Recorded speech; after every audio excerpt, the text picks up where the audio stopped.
नमस्कार फ्रेंड्स, स्वागत है आपका मेरे YouTube चैनल जीकेएस क्लासेस में। फ्रेंड्स, आज की क्लास में बात करेंगे बौद्ध धर्म में। तो देखिएगा आपके सामने यहाँ पर लिखा हुआ है बौद्ध धर्म का इतिहास। देखिए, सबसे पहले हम चर्चा करेंगे कि बौद्ध धर्म कहते किसे थे, कौन थे, इनका जन्म कहाँ हुआ, कैसे हुआ। ठीक है, तो देखिए गौतम बुद्ध, जिन्हें एशिया का ज्योतिपुंज कहा जाता था या फिर कह सकते हो लाइट ऑफ एशिया। ठीक है फ्रेंड्स, बुद्ध का अर्थ होता है ज्ञान प्राप्ति, ये बात ध्यान रखनी है आपको। अगर बात करें तो गौतम बुद्ध जो थे बौद्ध धर्म के संस्थापक थे। क्वेश्चन पूछता है कि बौद्ध धर्म के संस्थापक कौन थे, तो गौतम बुद्ध थे।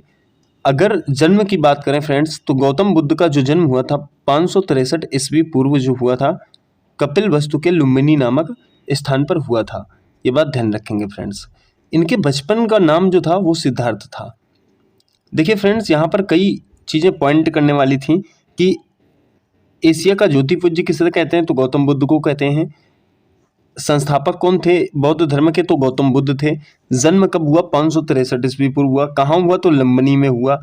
ठीक है फ्रेंड्स, उसके बाद इनके बचपन का नाम क्या था, तो सिद्धार्थ था। ठीक है, आगे पॉइंट देखिएगा फ्रेंड्स। इनके पिता का क्या नाम था, शुद्धोधन नाम था। आप देख सकते हो इनके पिता शुद्धोधन शाक्य गढ़ के मुखिया थे। अगर क्वेश्चन पूछता है कि गौतम बुद्ध किस वंश के थे, तो फ्रेंड्स शाक्य वंश के थे। ठीक है, इनकी माता का नाम जो था फ्रेंड्स माया देवी था, परंतु इनकी माता की मृत्यु इनके जन्म के कुछ दिन पश्चात, कहने का मतलब 14 दिन में इनकी माँ की मृत्यु हो गई थी। ठीक है, तब इनकी सौतेली माँ जो थी प्रजापति गौतमी थी। एक बात याद रखनी है फ्रेंड्स, इनकी जो माँ थी माया देवी, उन्हीं की ये सगी बहन थी, तो अर्थात उनकी मौसी ही थी। ये बात आपको ध्यान रखना है। तो उन्होंने इनका लालन पालन किया है। ठीक है, 16 वर्ष की अवस्था में इनका विवाह हो गया। फ्रेंड्स, जब ये 16 वर्ष के थे तब इनकी शादी हो गई। इनकी पत्नी का नाम यशोधरा था। ठीक है फ्रेंड्स, इनकी पत्नी का नाम यशोधरा था। इनका पुत्र भी था जिसका नाम राहुल था। फ्रेंड्स, एक बात और याद रखनी है कि इनके पुत्र की मृत्यु इनसे पहले हो जाती है। ठीक है, वो पहले बूढ़े होके खत्म हो जाते हैं। कौन, राहुल। देखिए, बात करेंगे सिद्धार्थ गौतम बुद्ध के जीवन परिवर्तन की कहानी कुछ इस प्रकार है। देखिएगा फ्रेंड्स, होता क्या है, इनके पिता जो थे शुद्धोधन, गौतम बुद्ध के पिता जो थे शुद्धोधन, वो इनको घर से बाहर नहीं जाने देते थे। स्कूल इनके घर के अंदर था, बच्चे खेलने इनके घर में आते थे, और जब भी ये घर से बाहर भ्रमण के लिए जाते थे तो नगर को सजा दिया जाता था। ठीक है फ्रेंड्स, ताकि उनके सामने कोई दृश्य ना आ पाए जिसे देखकर गौतम बुद्ध बहुत ही गमगीन हो जाएं। तो उसके लिए इन्होंने क्या किया, शुद्धोधन ने पहले पंडितों को बुलवाया था। इनके जन्म के समय की बात बता रहा हूँ। और बुलवाने के बाद उन्होंने कहा कि भाई ऐसा हमारा बेटा बड़ा होके क्या बनेगा। तो उन्होंने, पंडित ने कहा कि या तो ये बड़ा होके फकीर बनेगा, बाबा बनेगा, सन्यासी बनेगा, या तो फिर ये बड़ा होके बहुत बड़ा राजा बनेगा। तो उन्हें, शुद्धोधन को इस बात का डर था कहीं ये बाबा सन्यासी न बन जाए। अंततः वही होता है। देखिए क्या होता है, एक बार सिद्धार्थ अर्थात गौतम बुद्ध कपिल वस्तु की सैर पर निकले अपने दोस्त के साथ। ठीक है फ्रेंड्स, अब वो दोस्त कौन थे, तो दोस्त इनके जो थे वो चन्ना थे, और इनका जो घोड़ा था उसका नाम कंथक था। ठीक है फ्रेंड्स, तो देखिए निकले तो उन्होंने 4 दृश्य देखे। कौन से दृश्य देखे फ्रेंड्स, वो नीचे हम बात करेंगे। देखिए, जिसे देखकर वो अत्यधिक विचलित हुए और दुखी हुए। वो दृश्य क्या थे, ये समझिए। देखिए, एक इन्होंने देखा बूढ़ा व्यक्ति, ये दिख रहा होगा आपको। एक बीमार व्यक्ति देखा इन्होंने, ये दिख रहा है आपको। एक 100 देखा फ्रेंड्स, यहाँ पर देखिएगा। एक सन्यासी, यहाँ पर देखिए। तो फ्रेंड्स, इन्होंने क्या क्या देखा, मैंने आपको बताया 4 दृश्य, बूढ़ा व्यक्ति, बीमार व्यक्ति, 100 और एक सन्यासी इन्होंने देखा उस मार्ग में गुजरने पर। तो जितना भी दृश्य फ्रेंड्स देख रहे थे, उस सब का वर्णन जो कर रहा था इनका दोस्त जो था चन्ना कर रहा था। उन्होंने सबसे पहले पूछा कि भाई, बूढ़े व्यक्ति को देखा और पूछा कि ये कौन है, तो चन्ना ने बताया कि ये एक बूढ़ा व्यक्ति है। उन्होंने कहा क्या मैं भी ऐसा हो सकता हूँ, तो उन्होंने कहा हाँ बिल्कुल, एक दिन आपकी अवस्था भी ऐसी हो जाएगी, कोई बात नहीं। उन्हें थोड़ा सा दुख होता है उनकी अवस्था देखकर। फिर वो देखते हैं एक बीमार व्यक्ति, और जब वो बीमार व्यक्ति देखते हैं तो बीमार व्यक्ति देखने के बाद चन्ना से फिर कहते हैं क्या मैं भी ऐसा बीमार हो सकता हूँ, तो चन्ना ने कहा हाँ ये स्वाभाविक बात है, एक दिन आपको भी ऐसा हो सकता है। उन्हें और ज्यादा दुख होता है। फिर थोड़ा आगे और चलते हैं, फिर वो देखते हैं एक 100। जब फ्रेंड्स वो 100 देखते हैं तो कहते हैं ये क्या है, ये कौन जा रहा है, तो बोले और इसके पीछे लोग रोते हुए क्यों जा रहे हैं, ठीक है फ्रेंड्स। तो उन्होंने चन्ना ने बताया कि ये मर चुका है। तो क्या बोले क्या मैं भी मर सकता हूँ, क्योंकि उनको ज्ञान नहीं था। तो बोले हाँ, मौत एक दिन निश्चित है, उनकी जैसे उनकी मृत्यु हुई वैसे एक दिन आपको भी मरना है, कोई बात नहीं। उन्हें और ज्यादा दुख होता है। फ्रेंड्स ये तीन दृश्य उन्होंने देखे, एक बूढ़ा व्यक्ति, एक बीमार व्यक्ति और एक शव। यहां पर जब उन्होंने चौथा दृश्य देखा, चौथा दृश्य क्या देखा कि ये जो सन्यासी था ये बूढ़ा भी था और बहुत खुश था। उन तीनों दृश्यों में जो इनको खुशी मिली वो केवल सन्यासी को देखकर मिली। उन्होंने कहा यार ये बूढ़ा भी है और अच्छा खासा है, फिर क्या होता है फ्रेंड्स, वो सोच लेते हैं कि ये इतना खुश है तो अगर मैं सन्यासी बन जाऊं तो मैं भी इतना खुश रहूंगा। अंततः क्या होता है कि वो उस सन्यासी को अपने पास बुलाते हैं और उससे कहते हैं कि भाई ऐसा है, आप मुझसे मेरे जेवरात ले लो और अपने कपड़े दे दो। तो सन्यासी कहता है मैं जेवर का क्या करूंगा, मुझे तो भोजन की आवश्यकता है। ऐसा होने के बाद फ्रेंड्स उनका मन और विचलित होता है। बोले बताओ, इसे भोजन की कोई आवश्यकता ही नहीं, मतलब इसे दौलत की कोई आवश्यकता ही नहीं है, हीरा मोती की कोई आवश्यकता ही नहीं है। वहीं से फ्रेंड्स वो अपना मन बदल लेते हैं और क्या होता है आगे वर्णन करते हैं हम।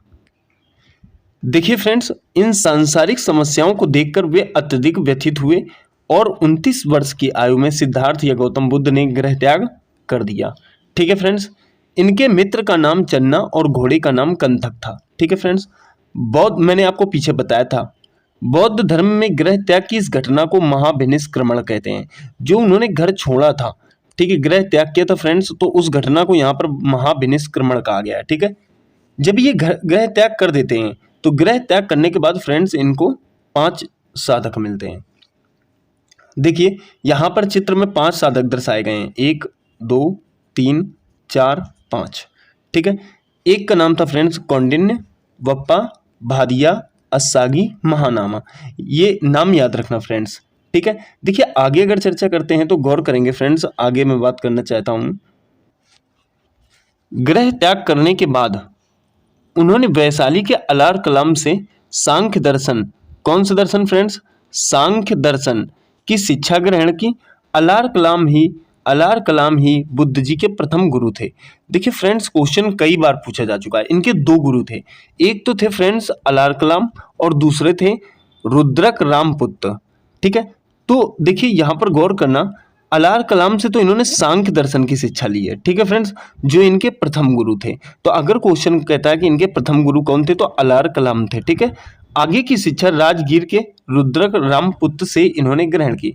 तो इनके दूसरे गुरु अगर पूछता है तो रुद्रक रामपुत्र थे, ये ध्यान रखना फ्रेंड्स। आगे देखिए, सिद्धार्थ या फिर कह सकते हो गौतम बुद्ध ने 6 वर्ष तक बिना अन्न जल ग्रहण कर कठिन तपस्या की। 35 वर्ष की आयु में वैशाख की पूर्णिमा की रात को फ्रेंड्स निरंजना या पुनपुन या फल्गु, देखिए एक ही नदी के फ्रेंड्स 3 नाम दिए गए हैं, क्या, निरंजना, पुनपुन या फल्गु, नदी के किनारे पीपल के वृक्ष के नीचे उन्हें ज्ञान की प्राप्ति हुई। फ्रेंड्स यहाँ पर क्वेश्चन बहुत सारे बनते हैं। ठीक है, देखिए ज्ञान की प्राप्ति कहाँ हुई, तो निरंजना या पुनपुन या फल्गु नदी के तट पर हुई। कब हुई, तो वैशाख की पूर्णिमा की रात को। ठीक है, वृक्ष कौन सा था, तो पीपल था। देखिए ज्ञान प्राप्ति के बाद से ही वे बुद्ध के नाम से जाने गए या जाने लगे। ठीक है, एवं वह स्थान जहां उन्होंने ज्ञान प्राप्त हुआ वो फ्रेंड्स क्या कहलाया, बोध गया कहलाया। ठीक है, देखिए बुद्ध जी ने अपना प्रथम उपदेश सारनाथ, जो आपका ऋषि पत्तनम में है, वहां पर दिया, जो कि जनसाधारण की भाषा पाली में था। ठीक है, जिसे बौद्ध धर्म में क्या कहा गया फ्रेंड्स, तो याद रखेंगे धर्म चक्र प्रवर्तन कहा गया है। ठीक है, तो याद रखना बौद्ध धर्म में ग्रंथों में धर्म चक्र प्रवर्तन कहा गया किसे, जो उन्होंने वहां पहला उपदेश दिया था सारनाथ के ऋषि पत्तनम में। ठीक है फ्रेंड्स, आगे देखिएगा, इन्होंने अपने उपदेश कई राज्य जैसे कौशल, वैशाली, कौशाम्बी एवं अन्य राज्य में दिए। तो यहाँ पर फ्रेंड्स इन्होंने उपदेश दिए। देखिए बात करेंगे आगे, गौतम बुद्ध ने सबसे ज्यादा उपदेश कौशल देश की राजधानी श्रावस्ती में दिए। अगर क्वेश्चन पूछता है कि गौतम बुद्ध के सबसे ज्यादा उपदेश कहाँ हैं, तो ध्यान रखना फ्रेंड्स श्रावस्ती में है। ठीक है, देखिए कई शासक भी गौतम बुद्ध के अनुयायी थे, जैसे बिंबिसार ले लो, प्रसेनजीत ले लो, उदयन ले लो। तो फ्रेंड्स ये जो थे गौतम बुद्ध के अनुयायी थे, कहने का मतलब गौतम बुद्ध को मानते थे। ठीक है, देखिए एक कथन था फ्रेंड्स, विश्व दुखों से भरा है का सिद्धांत गौतम बुद्ध जी ने उपनिषद से लिया था। ठीक है, तृष्णा के क्षीण हो जाने की अवस्था को ही बुद्ध ने निर्वाण कहा है। ठीक है फ्रेंड्स, निर्वाण किसे कहते हैं? तो तृष्णा के क्षीण हो जाने की अवस्था को निर्वाण कहते हैं। आगे देखिए फ्रेंड्स, गौतम बुद्ध जी के अनुयायी दो भागों में विभाजित थे। फ्रेंड्स, गौतम बुद्ध के जो अनुयायी थे वो दो भागों में विभाजित थे। एक को फ्रेंड्स कहा गया था भिक्षुक और एक को कहा गया था उपासक। ठीक है फ्रेंड्स, देखिए भिक्षुक और उपासक में अंतर क्या होता था ये समझ लेते हैं। जिन्होंने बौद्ध धर्म के प्रचार के लिए संन्यास ग्रहण किया वे भिक्षुक कहलाते थे। ठीक है फ्रेंड्स, देखिए उपासक कौन थे? गृहस्थ जीवन व्यतीत करते हुए जिन्होंने बौद्ध धर्म को अपनाया वो उपासक कहलाते थे। ठीक है, तो भिक्षुक क्या होते थे फ्रेंड्स? ये मैरिड नहीं होते थे। ठीक है, ये बात आपको ध्यान रखनी है। और जो उपासक होते थे ये मैरिड भी हो सकते थे। ठीक है, देखिए आगे देखिएगा फ्रेंड्स, बात करेंगे गौतम बुद्ध जी की मृत्यु 483 ईस्वी पूर्व 80 वर्ष की अवस्था में कुशीनारा या फिर कह सकते हो देवरिया उत्तर प्रदेश में चुंद द्वारा अर्पित भोजन करने से हो गई थी। कहते हैं फ्रेंड्स कि चुंद जो था, एक चुंद के द्वारा अर्पित भोजन जो लिखा हुआ है इसमें सुअर की चर्बी का कुछ वर्णन किया गया है जो अपरिमाणित है। ठीक है, कहने का मतलब है, कहा गया है कि चुंद द्वारा अर्पित भोजन, चुंद एक व्यक्ति थे जिन्होंने इनको सुअर की चर्बी रहित भोजन करा दिया था जिससे इनकी मृत्यु हो गई थी। देखिए बौद्ध धर्म में बुद्ध जी की मृत्यु की इस घटना को महापरिनिर्वाण की प्राप्ति बताया गया है। ठीक है, क्या बताया गया फ्रेंड्स? महापरिनिर्वाण। एक बात और याद रखना फ्रेंड्स, जो गौतम बुद्ध थे ये अपनी मृत्यु का समय जानते थे। ठीक है, देखिए एक अनुश्रुति के अनुसार बुद्ध जी की मृत्यु के बाद उनके शरीर के अवशेषों को 8 भागों में विभक्त किया गया और उन पर 8 स्तूपों का निर्माण किया गया एवं बुद्ध जी के जन्म एवं मृत्यु की तिथि चीनी परंपरा कैंटोन अभिलेख के आधार पर निश्चित की गई। ठीक है फ्रेंड्स, किसके? तो ये क्वेश्चन कई बार पूछ चुका है कि बुद्ध जी के जन्म एवं मृत्यु की तिथि किस आधार पर निश्चित की गई? तो कैंटोन अभिलेख के आधार पर निश्चित की गई है। ठीक है फ्रेंड्स, आगे देखिएगा, आगे बात करेंगे फ्रेंड्स तो गौर करेंगे। देखिए त्रिपिटक एवं उसके संकलनकर्ता। देखिए त्रिपिटक क्या है इसके बारे में हम थोड़ी सी चर्चा करेंगे। जो त्रिपिटक है फ्रेंड्स, वो पिटक का मतलब होता है टोकरी। क्या फ्रेंड्स? पिटक का मतलब क्या होता है? टोकरी होता है। ये बात आप ध्यान रखेंगे। ठीक है, चलिए तो देखिए बौद्ध धर्म के बारे में विशद ज्ञान त्रिपिटक से प्राप्त होता है। ये 3 पिटक निम्न हैं। इन तीनों पिटक ये जो तीनों पिटक हैं ये किस भाषा में है? तो पाली भाषा में। फ्रेंड्स क्वेश्चन पूछ सकता है कि त्रिपिटक की भाषा क्या है, तो ध्यान रखना पाली भाषा है। ठीक है, चलिए आगे चर्चा करते हैं। तो समझ लीजिए, देखिए जो विनय पिटक है एक सूत्र पिटक है और एक अभिदम्भ पिटक है। ठीक है फ्रेंड्स, तीनों इंपॉर्टेंट है। अगर विनय पिटक के जो संकलन करता है उनके बारे में कहूँ तो वो उपाली थे। ठीक है फ्रेंड्स, सूत्र पिटक के कौन है? तो आनंद है। और जो फ्रेंड्स अभिदम्भ पिटक है उसके मोगलीपुत्र तिस्स हैं। ठीक है, ये बात आपको ध्यान रखनी है। तो फ्रेंड्स इनके तीनों त्रिपिटक के बारे में आपको जानकारी मिल गई। देखिए जैसे जैन धर्म के त्रिरत्न थे फ्रेंड्स, सम्यक ज्ञान, सम्यक दर्शन, सम्यक आचरण, वो किसके थे? जैन धर्म के थे। अब वैसे ही बौद्ध धर्म के भी अपने 3 रत्न हैं, या जिसे कह सकते हो आप त्रिरत्न। एक है फ्रेंड्स बुद्ध, एक है धम्म और एक है संघ। आशा करता हूँ फ्रेंड्स ये तीनों आपको त्रिरत्न याद हो जाएंगे। ठीक है, चलिए आगे देखेंगे। देखिएगा फ्रेंड्स, बौद्ध धर्म का सबसे पवित्र त्यौहार वैशाख पूर्णिमा माना जाता है, जिसे बुद्ध पूर्णिमा भी कहा जाता है। ठीक है, तो जब बुद्ध पूर्णिमा का दिन आता है तो यहाँ पर बहुत ही जितने भी बौद्ध धर्म को मानने वाले हैं उनके लिए एक बहुत बड़ा दिन होता है। ठीक है, बुद्ध ने सांसारिक दुखों के संबंध में 4 आर्य सत्यों के उपदेश दिए। ठीक है, वो कौन से हैं? देखिए एक तो दुख है और एक होता है फ्रेंड्स दुख समुदाय, एक होता है दुख निरोध और एक बताया गया दुख निरोध गामिनी प्रतिपदा। तो फ्रेंड्स आखिरी क्या है आपका? दुख निरोध गामिनी प्रतिपदा। ठीक है फ्रेंड्स, तो ये चारों चीजें आप याद रखेंगे। आगे देखिएगा, देखिए आगे बात करेंगे सांसारिक दुखों से मुक्ति के लिए बुद्ध ने अष्टांगिक मार्ग की बात कही और वो साधन कौन से हैं वो साधन भी इन्होंने बताए, वो देख लीजिएगा फ्रेंड्स। पहला क्या है? सम्यक दृष्टि, सम्यक वाणी।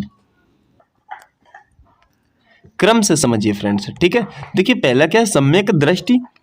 दूसरा है सम्यक संकल्प। कहने का मतलब है दृष्टि अच्छी होनी चाहिए और जो संकल्प है वो आपका निश्चय होना चाहिए कि हमें ये काम करना है तो करना है। सम्यक वाणी, आपकी वाणी अच्छी होनी चाहिए फ्रेंड्स। सम्यक कर्मांत, कर्म अच्छे होने चाहिए। सम्यक आजीव, आजीविका अच्छी होनी चाहिए। सम्यक व्यायाम, हमें योग करना चाहिए। सम्यक स्मृति, स्मरण करना चाहिए। सम्यक समाधि, और समाधि के बारे में भी यहाँ पर बताया गया है। ठीक है फ्रेंड्स, आगे देखिए। देखिए, बुद्ध के निर्माण प्राप्ति के लिए 10 चीजों पर जोर दिया गया है। वो 10 चीज क्या है फ्रेंड्स, वो देखिए। अहिंसा, सत्य, चोरी ना करना, मतलब सदैव सत्य बोलना, हिंसा ना करना। ठीक है, तो हिंसा ना करना, सदैव सत्य बोलना, चोरी ना करना, किसी भी प्रकार की संपत्ति ना रखना, शराब का सेवन ना करना, असमय भोजन करना। ठीक है, सुखद बिस्तर पर ना सोना, धन संचय ना करना, महिलाओं से दूर रहना, नृत्य गान आदि से दूर रहना। तो फ्रेंड्स, ये 10 चीजें जो हैं, इसमें जो 6 चीजों हैं, वो 6 चीजें भिक्षुक और उपासक में बटी हुई हैं। ठीक है फ्रेंड्स, तो अब इसमें जो है भिक्षुक और उपासक के इन्हीं 10 चीजों में कुछ छूटें दी गई हैं उपासक के लिए, क्योंकि जो उपासक होते थे वो फ्रेंड्स मैरिड होते थे, शादीशुदा होते थे, तो उनका जीवन जो है इससे थोड़ा सा अलग होता था। उनको इसके कुछ नियमों का पालन करना होता था और कुछ का पालन नहीं करना होता था। लेकिन जो भिक्षुक होते थे उनको इन 10 नियमों का पालन करना होता था। देखिए, बौद्ध संगीति समझ लीजिए फ्रेंड्स कि बौद्ध संगीतियाँ कितनी हुई थी। तो याद रखना फ्रेंड्स, बौद्ध संगीतियाँ 4 हुई थी। ठीक है, अब ये क्वेश्चन बहुत पूछता है, तो देखिए बौद्ध संगीति समझ लीजिएगा, पहली, दूसरी, तीसरी और चतुर्थ। देखिए, जो प्रथम बौद्ध संगीत हुई थी 483 ईस्वी पूर्व राजगृह में हुई थी। ठीक है, किसके शासनकाल में, तो अजातशत्रु के। और फ्रेंड्स, अध्यक्ष कौन था, तो महाकश्यप जी थे। ठीक है, द्वितीय किसके समय में हुई, कहाँ हुई, तो 383 ईस्वी पूर्व वैशाली में हुई। शासन काल किसका था, कालाशोक का, और जो अध्यक्ष थे वो साबाकामी थे। ठीक है, तृतीय 251 ईस्वी पूर्व में हुई थी, कहाँ हुई, पाटलिपुत्र में हुई। शासक कौन थे फ्रेंड, तो अशोक थे।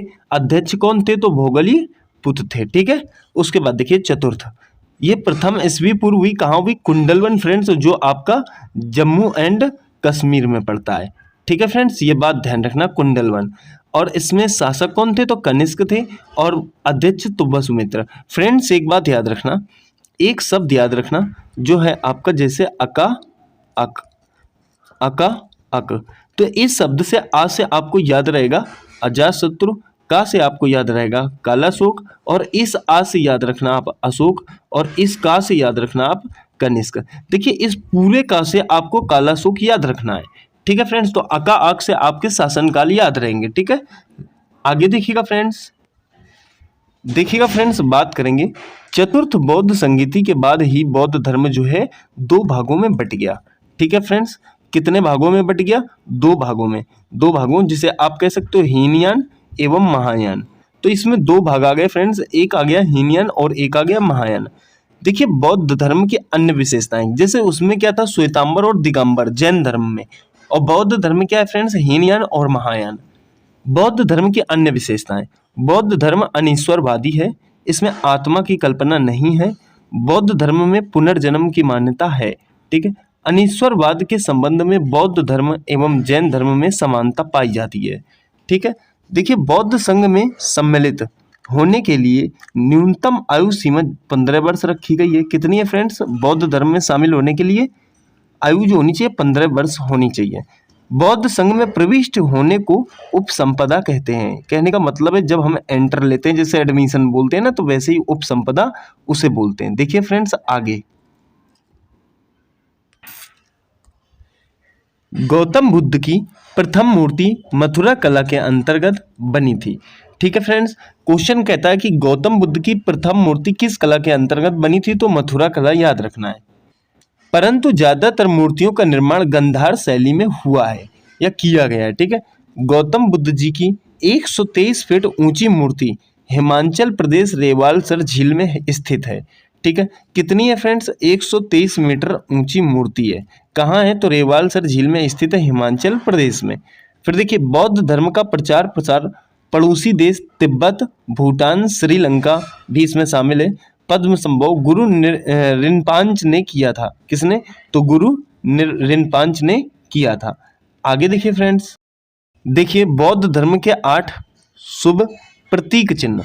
तो फ्रेंड्स ये बहुत पूछे जाते हैं। देखिए, हाथी, कमल, सांड, घोड़ा, शेर, चक्र, स्तूप या पद चिन्ह कह सकते हो, बोधि वृक्ष। तो देखिएगा, गर्भ में आने का प्रतीक क्या था फ्रेंड्स? हाथी था। या कह सकते हो हाथी का प्रतीक चिन्ह क्या था?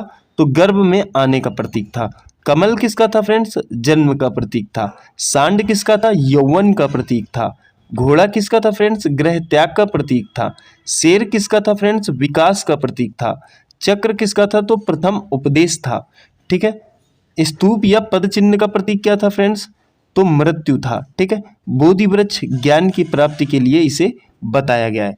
फ्रेंड्स ये आठों याद रखना, क्योंकि पूछता है कि जैसे पूछता है कि सांड का प्रतीक चिन्ह किसके लिए प्रयोग किया गया, ठीक है, तो या फिर ऐसा कह सकता है यौवन के प्रतीक चिन्ह के लिए क्या प्रयोग किया गया, तो सांड किया गया। तो ये एक दूसरे के विपरीत क्वेश्चन पूछ लिए जाते हैं।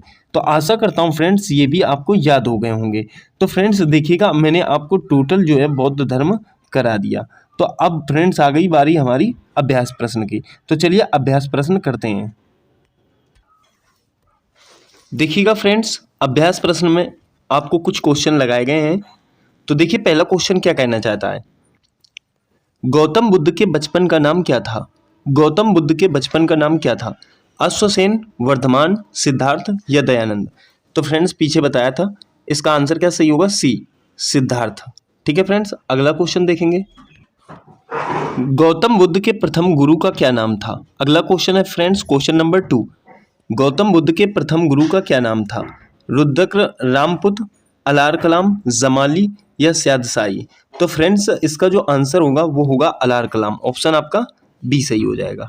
ठीक है। अगला क्वेश्चन देखिए, क्वेश्चन नंबर 3। गौतम बुद्ध ने गृह त्याग की घटना को क्या कहा? यह क्या कहा जाता है? ठीक है फ्रेंड्स, गौतम बुद्ध के गृह त्याग की घटना को क्या कहा जाता है? देखिए ऑप्शन है महाविनिष्क्रमण, महानिर्वाण या महापरिनिर्वाण या फिर इनमें से कोई नहीं। तो फ्रेंड्स इसका जो आंसर होगा वो होगा महाविनिष्क्रमण। कहने का मतलब ऑप्शन आपका ए सही हो जाएगा। अगला question friends, question number 4। Gautam Buddha ने अपना प्रथम उपदेश कहाँ पर दिया था? गौतम बुद्ध ने अपना प्रथम उपदेश कहाँ पर दिया था?